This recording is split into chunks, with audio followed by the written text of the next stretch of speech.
오늘 우리가 읽은 여호수아 1장 1절에서 9절 말씀을 중심으로 해서 내 한계는 어디인가라는 제목으로 말씀을 나눌 때 큰 은혜 되시기를 간절히 축원합니다.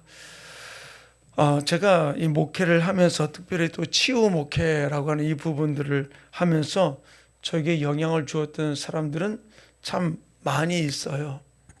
근데 그 중에서 저에게 참 많은 도전을 준 분 중에 한 분이 누구냐면은 정태기 박사님이에요. 그 정 박사님을 만나면서 또 이제 그 협회하고 또 저도 같이 연결이 되어서 여러 가지 많은 활동과 일들을 했습니다만은, 근데 정 목사님 만나면서 정 목사님은 거제도 섬에서 자라는 소년이에요. 그런데 섬 사람들이 대체적으로 그 섬에 살다가 그냥 섬이니까 부모 따라서 뱃일하고 나가서 고기 잡다가 그냥 뭐 거기 살다 죽는 게 그들의 일상적인 부분들이에요. 지금같이 뭐 도시로 몰려오는 그 부분들도 아니고, 먼저 정택이 그 박사님도 어린 시절에 그렇게 살다가 어느 날 또 풍랑만 나가지고서 배가 저 고기 잡으러 갔다가 또는 어떤 데 부모님들이 또 자기 자신도 죽을지 모르는 그런 상황 속에 살아가는 것이 그들의 모습이었었어요. 저도 바닷가에서 잠깐 목회를 했습니다만은 참 바닷가 사람들이 거칠어요. 그리고 자기 그 고향 사람들 이외 타지 사람들에 대해서 굉장히 배척하는 그런 부분들이 있거든요. 근데 어쨌든 정태기 박사님이 거기서 어린 시절을 보냈는데 초등학교를 들어갔는데 그 섬 사람들의 그 환경 속에서 이 초등학교 학생들이 아침부터 일어나면서 저녁 잘 때까지 친구들은 뭐 하느냐? 욕밖에 안 하는 거예요. 이 육지에서 온 선생님이 애들을 가르치는데 도대체가 막 완전히 쌍욕만 그냥 막 그것도 험한 욕만 계속 하는 거예요. 그러니까 이 선생님이 그거라는 욕은 들어보지도 못하는 욕들 애들이 막 해대니까 한둘이 그래야지. 애들 전체가 막 거의 그렇게 하니까. 그래서 선생님이 묘안을 짜낸 거예요. 애들한테 10장씩 표를 다 나눠주고 저 친구가 나한테 욕하는 거 다른 친구한테 욕하는 걸 들으면은 그렇다가 그 친구한테 얘기해서 그 친구한테 이 표를 하나 뺏는 거예요. 내가 욕을 해서 줘야 되는 거죠. 그래가지고 선생님이 뭐냐면 한 달 동안 이거를 실시한다. 그래서 욕을 하지 않도록 해라. 근데 만약에 한 장도 마지막에 남지 않은 사람이 있으면 옷을 홀딱 벗겨서 저 운동장을 뺑뺑 돌게 할 거다. 그런 거예요.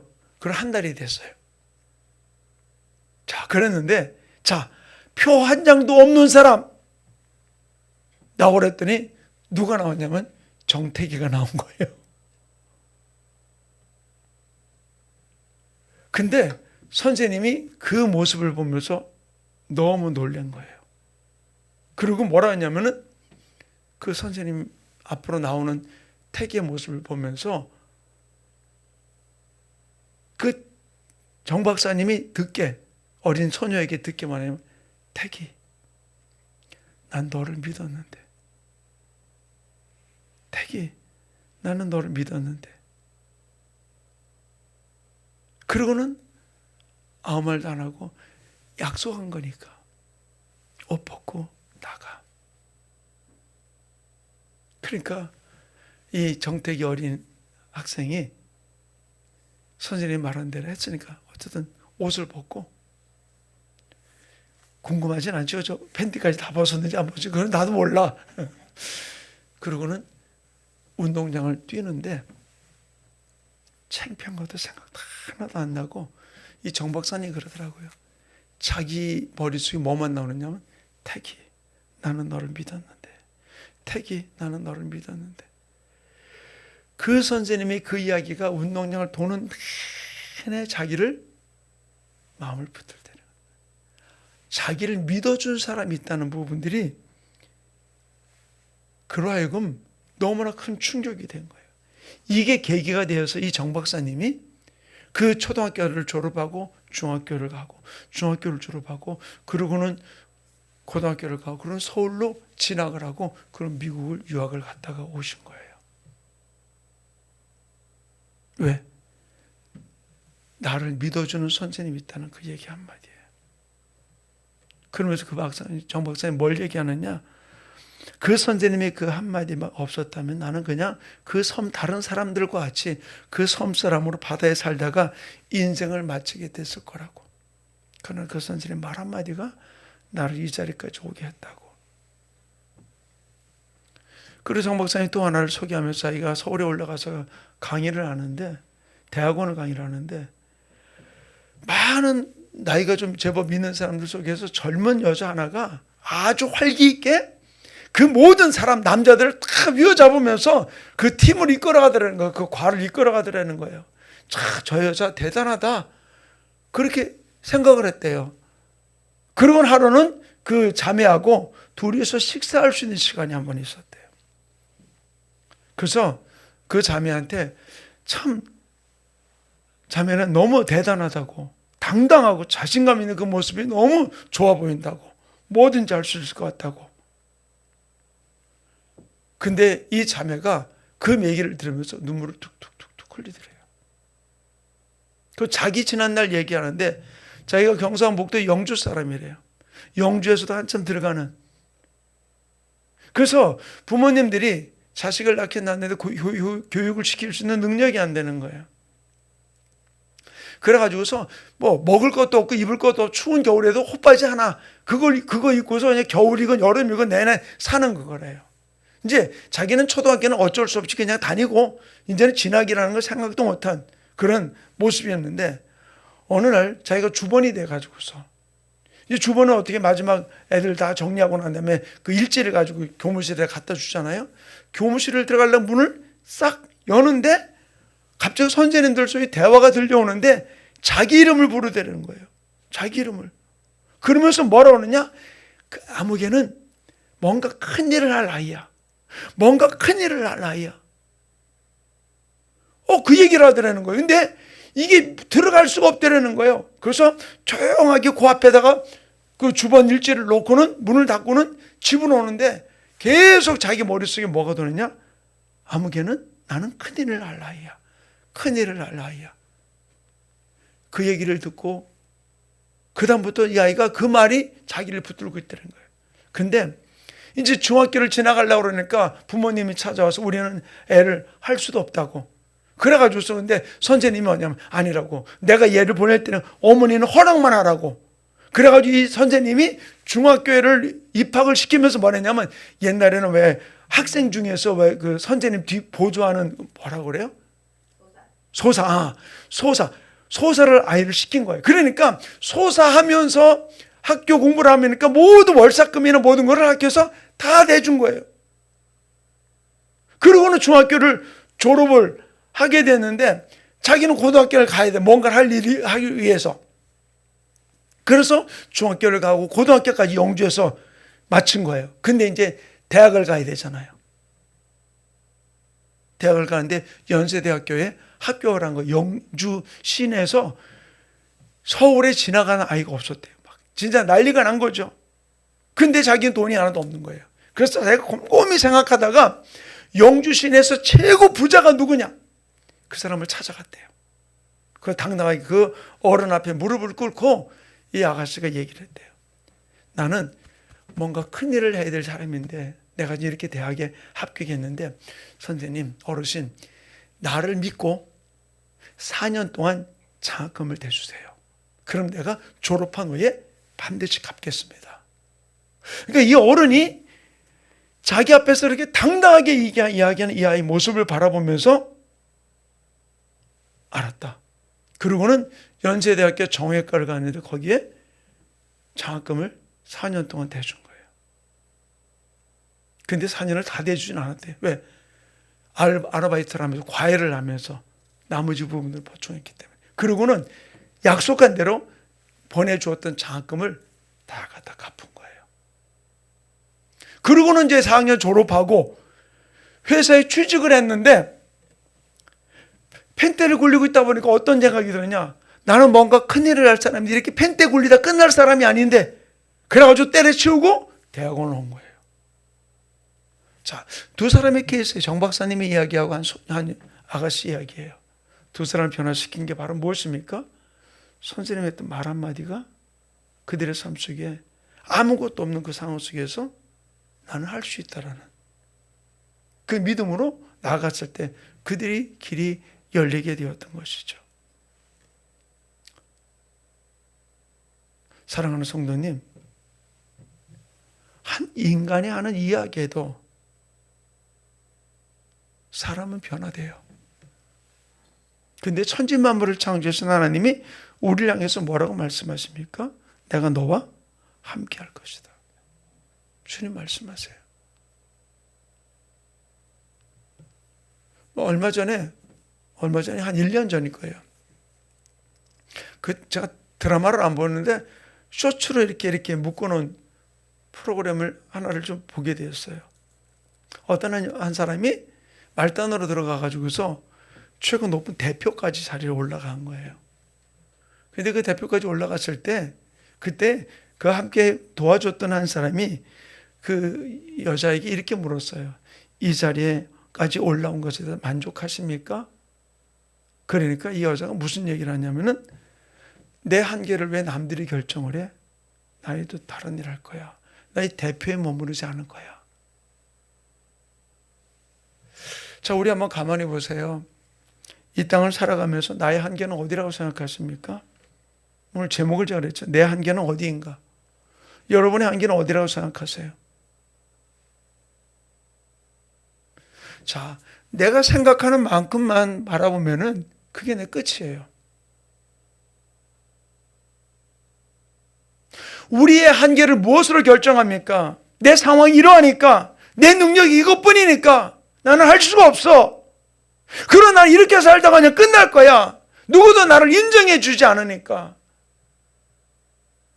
자꾸 이것저것 가지고서 뭐라 합니까? 내 한계는 여기까지야. 이것밖에 나는 못해. 더 이상 뭔가 해도 아무 소용도 없어. 그러면서 스스로가 주저앉을 때가 너무나 많이 있어요. 누가 여러분을 그러한 한계에 묶인 사람으로 만들어 놓고 있습니까?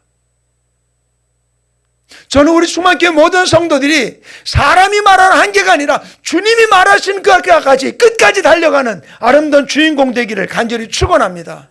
아멘. 몇 년 전 제가 우리 교회 부교육자들하고 제가 독서 모임을 가진 적이 있어요. 책 한 권을 제가 다 사주고, 그 책이 뭐냐면은 부탄 행복의 비밀이라는 책이에요. 부탄이라는 나라가 조그만 나라지만 여행을 함부로 갈 수가 없어요.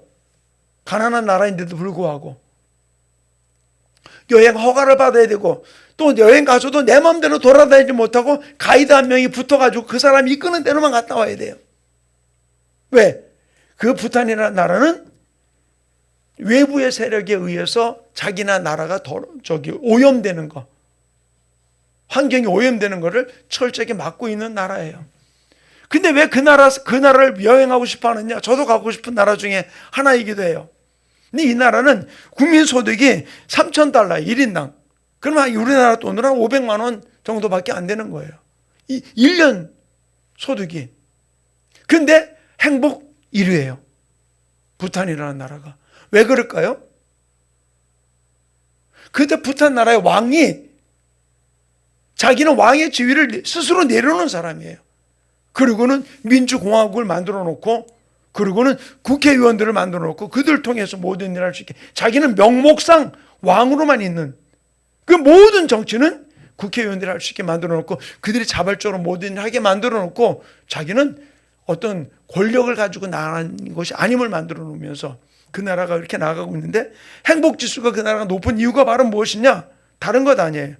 내가 가장 외부의 환경이 어떤 것과는 관계없이 나는 행복하다고 믿고 있는 거예요. 그런 그들은 행복하다고 또 이야기를 하고 있고요. 내게 주어진 삶을 그대로 느끼는 사람들의 모습을 보여주고 있는 것이죠. 요즘 아이들이나 어른들이나 사람들이 왜 자기를 불행하다고 이야기를 해요? 다른 게 아니라 다른 사람하고 비교하다 보니까 나는 불행하다고 생각해. 난 저만큼 못하니까, 나는 저렇게 누리지 못하니까 나는 불행한 사람이라고 이야기를 해요. 근데 그게 아니거든요. 많은 사람들이 있으면 행복하고 없으면 자기를 불행하다고 이야기해요. 왜 내 행복을 돈이 결정짓게 합니까? 왜 내 한계를 내가 가지는 지위나 힘을 가지고 결정하려고 합니까? 바로 그 내가 돈의 노예가 되는 거고 지위의 노예가 되는 부분이 될 수밖에 없다는 거예요.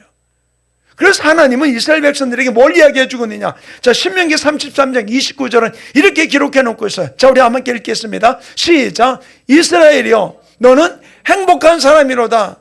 여호와의 구원을 너같이 얻은 백성이 누구냐? 그는 너를 돕는 방패시요 내 영광의 칼이시로다. 내 대적이 내게 복종하려니 내가 그들의 높은 곳을 밟으리로다. 뭐라고 그랬어요? 이스라엘이여, 너는 행복한 사람이다. 여러분 뭐라고요? 우리 석준이 행복해요? 네. 대답이 한 반박자 늦었어. 우리는 행복한 사람이라고 주님이 선포했어요. 난 행복한 사람이에요. 아멘? 우리가 행복한 사람이라고 주님이 말씀하신 것이죠. 오늘 보면에 나오는 여호수아를 가만히 보세요. 여호수아는 어떤 사람이었습니까? 모세의 시종이에요. 모세의 종이에요. 모세의 몸종이라고 뭐랄까, 가방제비? 뭐라고 그래서 그냥 모세를 수종든 비서 노릇을 사람이 여호수아예요. 모세가 하나님 만나고 와가지고 얼굴빛에 광채가 빛날 때 모세는 그 옆에서 수종만 드는 사람이, 여호수아는 수종만 들던 그런 사람이었었어요. 그리고 그가 백성을 인도할 수 있다? 아니요. 백성들은 신뢰하지 못했어요. 그런데 하나님이 여호수아에게 무엇을 이야기합니까? 오늘 본문 우리 2절 말씀을 같이 읽어봅시다. 2절 시작. 내 종 모세가 죽었으니 이제 너는 이 모든 백성과 더불어 일어나 이 요단을 건너 내가 그들 곧 이스라엘 자손에게 주는 그 땅으로 가라. 모세가 죽고 나니까 백성들은 내 지도자가 누구냐라고 이야기할 때 바로 너는 그들 이끌고 가라 라고 이야기를 해주고 있는 것이죠. 하나님이 그 다음 지도자는 누굴 세웠습니까? 모세를 세웠어요. 자격이 있느냐 없느냐 그게 중요한 게 아니에요. 누가 세웠어요? 하나님이 세운 거예요. 아멘? 하나님 우리를 어떻게 세웠습니까? 내가 너를 지명하여 불렀나니 너는 내 것이라. 아멘? 저를 따라서 합시다. 내가 너를 지명하여 불렀나니 너는 내 것이라. 내가 누구 거라고요? 하나님 거라고. 나를 지명하여 불렀다 그랬어요. 예레미야에는 내가 너를 복중에 찍기 전부터 내가 너를 알았다라고 이야기해 주고 있어요. 하나님 우리 한 사람 한 사람을 향해서 얼마나 많은 꿈을 갖고 있는지 몰라요. 그러므로 우리가 이 땅을 살아가면서 내가 너를 인정하니까 여호수아에게 뭐라고? 너는 담대하라라고 이야기해 주고 있는 것이죠. 자, 그래서 5절과 6절을 같이 읽어봅시다. 시작. 내 평생에 너를 등이 대적할 자가 없으리니 내가 모세와 함께 있던 것 같이 너와 함께 있을 것임이니라. 내가 너를 떠나지 아니하며 버리지 아니하리니 강하고 담대하라. 너는 내가 그들의 조상에게 맹세하여 그들에게 주리라 한 땅을 이 백성에게 차지하게 하리라. 결국 여호수아는 사람이 말하는 환경과 처지와 그 모든 것을 바라볼 때 그는 할 수 없다고 말할 수 있을지 모르지만 하나님은 그에게 뭐라고 말씀했습니까? 내가 너를 지명하여 불렀다라고 그랬어요. 내가 너를 붙들고 있다고. 그리고 주님 뭘 이야기했냐? 9절 말씀 우리 같이 읽어봅시다. 9절 함께 읽습니다. 시작. 내가 내게 명령한 것이 아니냐. 강하고 담대하라. 두려워하지 말며 놀라지 말라. 내가 어디로 가든지 내 하나님 여호와가 너와 함께 하느니라 하시니라. 뭐라고요? 내가 너에게 부탁한다라고 이야기하지 않고 뭐라고 그랬어요? 내가 너에게 명령한다 그랬어요. 명령은 말은 뭐예요?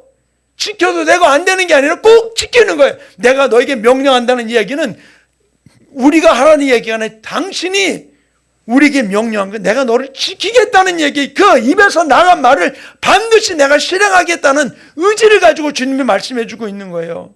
그래서 내가 너에게 명령한다 라고 이야기해 주고 있는 것이죠. 그러므로 사랑하는 성도님, 우리가 모세와 함께 있던 건 내가 너와 함께 있어 모든 이적을 베풀며 이 백성을 이 땅을 차지하게 하는 것이 내가 너를 통해서 할 것이다 라고 이야기해 주고 있는 것이죠. 사랑하는 성도님, 하나님은 여호수아에게 부탁한 게 아니에요. 마찬가지로 하나님은 여러분에게 부탁하는 게 아니에요. 바로 뭡니까? 명령하고 있는 거예요. 너는 어떻게 하라? 강하고 담대하라. 아멘? 주님이 담대하라는 말대로 내가 강하고 담대함으로 전진하는 삶이 이루어지기를 간절히 축원합니다. 자, 한 선생님의 이야기 한마디에 자기 인생이 바뀌었다고 이야기를 하는데, 우리는 천지를 창조하신 하나님이 나를 향해서 이야기하는 거예요. 너는 강하고 담대하라. 아멘. 우리는 담대해야 돼요. 환경에 얽매이지 말고, 그것이 나를 억누르지 아니하고 그 멍에를 꺾어버리고 우리는 주님과 함께 담대히 나가는.